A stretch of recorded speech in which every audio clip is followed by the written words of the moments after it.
Good afternoon, everyone. It's Father Neil with my weekly video update. It's Wednesday, June 2nd.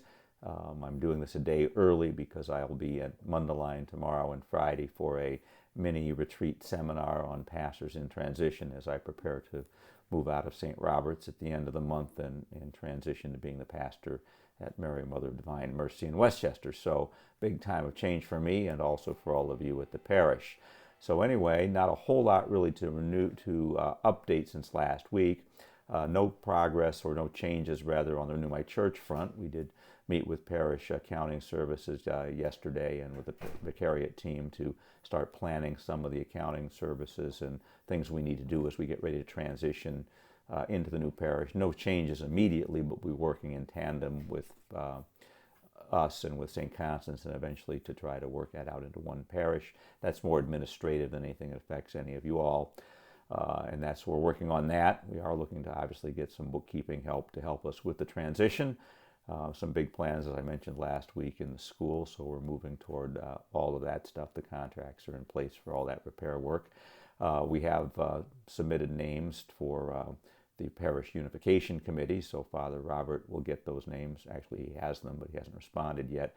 We sent them out today, as did St. Constance, so we'll work on selecting those people and then setting up a schedule for a meeting. Hopefully that will get at least the ball rolling before Father Robert leaves on vacation on the 12th of this month. He'll be out of town from the 12th to the 26th. There's very little time after he gets back before I leave. So hopefully we'll get that together. So Renew My Church, nothing really is changing. Consolidation, nothing really is changing, and just updating on the parish operations. We are working toward closing out the year and getting all those things in place to do the year-end results. Again, that's more primarily affecting accounting and business managers and some of the reporting that we do. We obviously are going to be in the red this year operationally.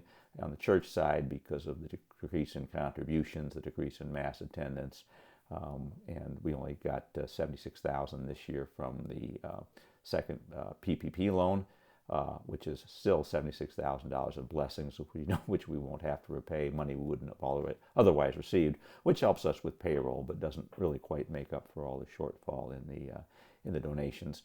And of course, the school continues because of the slightly lower enrollment, with also being significantly in the red.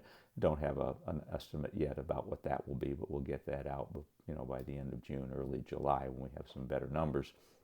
But we're working on reducing that deficit. We've got some plans in progress to do that for next year. And of course, the hope is that we'll get enrollment up over the summer as we go back to full open school in the fall, which is the current plan from the COVID task force, the Archdiocese, that should be able to resume sports and social events and all the other things in the full in-person learning, probably without some of the sanitation precautions and probably without masks. There'll still be a few things, but there's no surety on that, so nothing really concrete to report about that yet. But we are looking forward to full reopening, and we did have a meeting yesterday with the Archdiocese and with the COVID task force about that, and they're hopeful that when the governor fully reopens the state I think in early July, whenever that will be, we can go to relaxing a lot of the protocols. At that point, we will probably be eliminating masks, eliminating pre-registration for the masses. We'll do obviously some type of contact tracing if we can, and certainly we'll do some kind of making sure that we continue to make sure things are safe.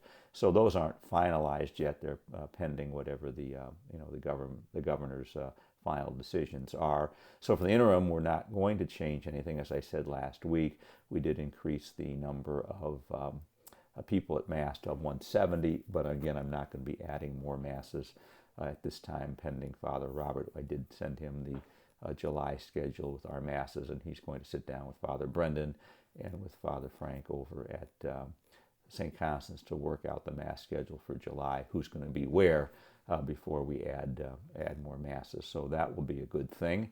And then the summer is kind of a quieter time here anyway. We hope to get caught up on all those capital projects, those cleaning and repair things we're planning on doing, and then giving Father Robert and Father Brendan a chance to get to know us a little bit and to know the people at St. Constance so that we can work together to try to build this new reality. So hopefully with all that going on, we'll make some progress behind the scenes. As I said, I don't have any concrete information about any of those details yet. We're just going to lots of meetings and continuing to do all those things that we need to do to try to make sure that we are on top of everything.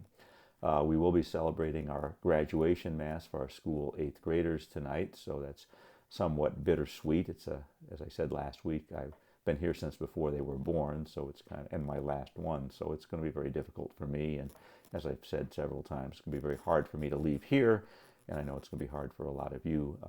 But a new door is opening for me, and I'm looking forward to my transition into at St. Mary Mother of God, Mary, Mother of Divine Mercy is the new name in Westchester. That's Divine Providence, Divine Infant that were combined. So I'm looking forward to that, as difficult as it is to leave here and pack everything up after 15 years and say goodbyes. But also it's a good opportunity, and it's also a time for all the people at St. Robert's to look forward to what new possibilities there may be. So I know that it's been a good experience for me, and I hope it has been for all of you. So let's just continue to keep one another in prayer, certainly, again, for all of our first responders, our police, and our medical personnel, and certainly whatever we can do in our own neighborhoods and families to promote peace and harmony would be a good thing.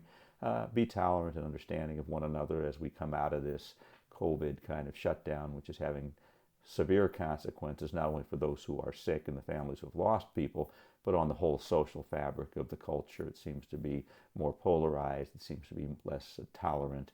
And certainly the children have not been socialized for a year, and neither have we as adults. So it's going to be a big adjustment for all of us coming back. So to try to be patient and understanding and tolerant of one another and keep one another in prayer.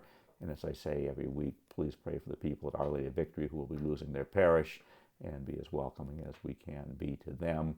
Pray for Father Robert, certainly as he transitions in, and for all of our parishioners as well, that we work together to build a new reality that will be meaningful and hopeful for all of us. So God bless you all, and have a great week.